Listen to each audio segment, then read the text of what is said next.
Vous savez, on me subordonne. J'ai une proximité avec le Premier ministre de l'État d'Israël. Et je vais vous dire, Jean-Jacques Bourdin, la France a une dette envers Benjamin Netanyahou. Son frère est mort, le lieutenant-colonel Yoni Netanyahou, en libérant un avion d'Air France à Entebbe. Vous et moi, les anciens, on s'en rappelle un petit peu. Il est mort.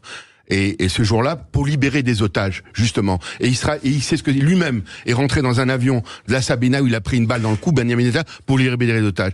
Pour moi, c'est un honneur d'être son ami. Je l'ai connu bien avant qu'il soit Premier ministre. On s'est connus au début des années 90.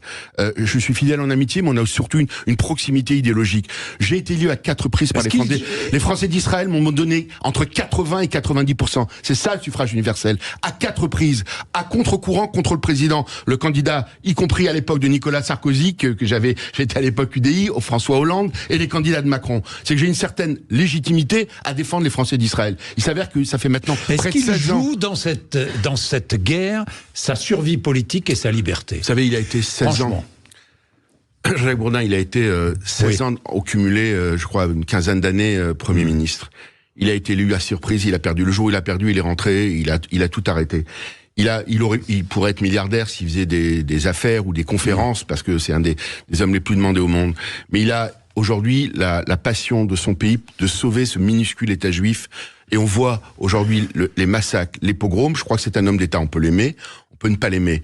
Et rien n'est plus facile. Vous savez, j'ai bien connu Sharon, j'ai bien connu Shamir, j'ai bien connu Shimon Peres.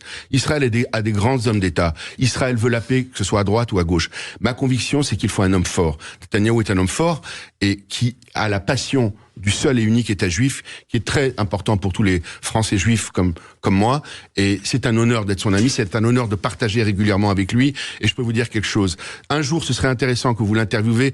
Vous verrez la force, l'intelligence, et d'ailleurs tous les hommes politiques que je présentais à l'époque Nicolas Sarkozy, François Hollande, ont tous, qu'on l'aime ou qu'on l'aime pas, reconnaissent ses qualités d'homme d'État.